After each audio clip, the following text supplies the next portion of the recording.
Good morning, everybody. This is Yin Yang with Morsels of a Thought number 1134. Today was a Friday focus, and I wanted to read through a piece of literature that many people are very familiar with. I am not very familiar with it, but it is the Christian Bible, and I picked out Jeremiah chapter 2. Chapter 2 is called Israel Forsakes God. And to me, it is curiosity killing the cat here. I'm curious what it says.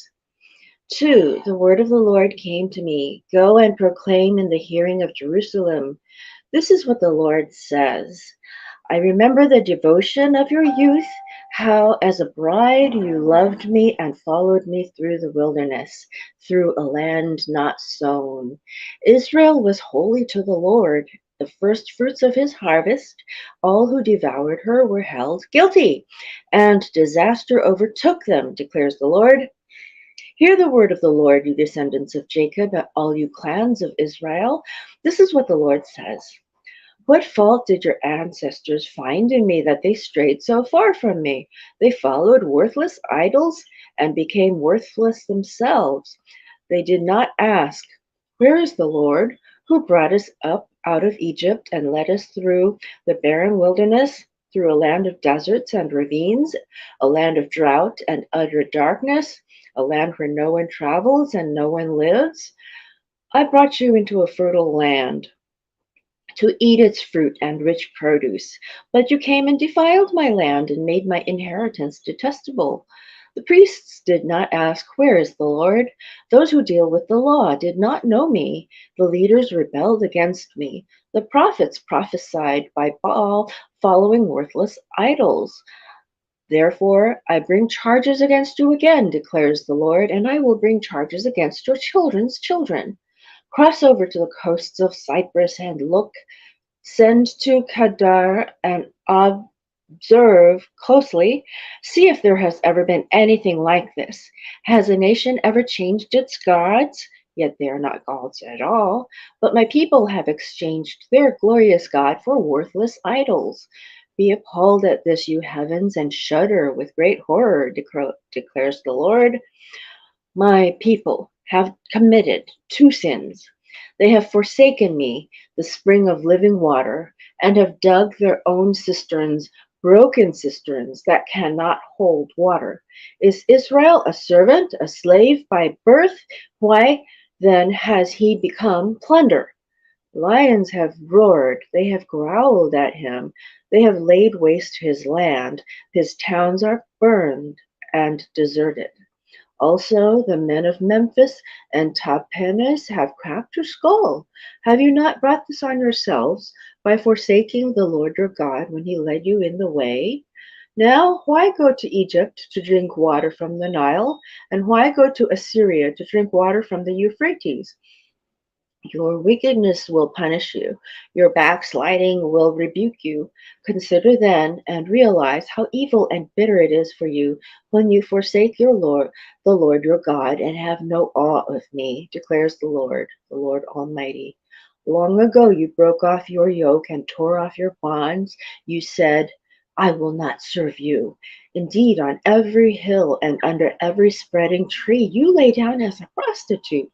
I had planted you like a choice vine of sound and reliable stock. How then did you turn against me into a corrupt wild vine? Although you wash yourself with soap and use an abundance of cleansing powder, the stain of your guilt is still before me, declares the sovereign Lord. How can you say, I am not defiled, I have not run after the Baals? See how you behaved in the valley. Consider what you have done. You are a swift she-camel running here and there, a wild donkey accustomed to the desert, sniffing the wind in her craving, in her heat. Who can restrain her? Any males that pursue her need not tire themselves. At mating time they will find her. Do not run until your feet are bare and your throat is dry. But you said, it's no use. I love foreign gods and I must go after them. As a thief is disgraced when he is caught, so the people of Israel are disgraced, they, their kings and their officials, their priests and their prophets. They say to wood, you are my father, and to stone, you gave me birth. They have turned their backs to me and not their faces. Yet when they are in trouble, they say, come and save us. When where then are the gods you made for yourselves? Let them come if they can save you when you are in trouble. For you, Judah, have as many gods as you have towns. Why do you bring charges against me? You have all rebelled against me, declares the Lord. In vain I punished your people. They did not respond to correction.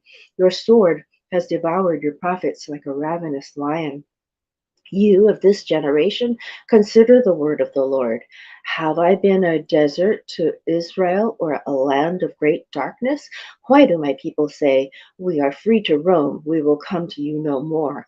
Does a young woman forget her jewelry, a bride her wedding ornaments? Yet my people have forgotten me, days without number.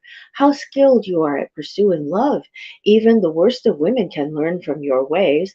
On your clothes is found the lifeblood of the innocent poor, though you did not catch them breaking in. Yet in spite of all this, you say, I am innocent. He is not angry with me. But I will pass judgment on you because you say, I have not sinned. Why do you go about so much, changing your ways? You will be disappointed by Egypt as you were by Assyria. You will also leave that place with your hands on your head, for the Lord has rejected those you trust. You will not be helped by them. I found that very interesting. Something told me to turn to the book of Jeremiah today, and I did, and I saw that, and I said, oh. So I thought I'd read it to you today. That was my Friday focus. I hope that this was inspiring, a little bit enjoyable, and that you have a great day and that you go and crush it. Okay, old Kinderhook. Bye bye.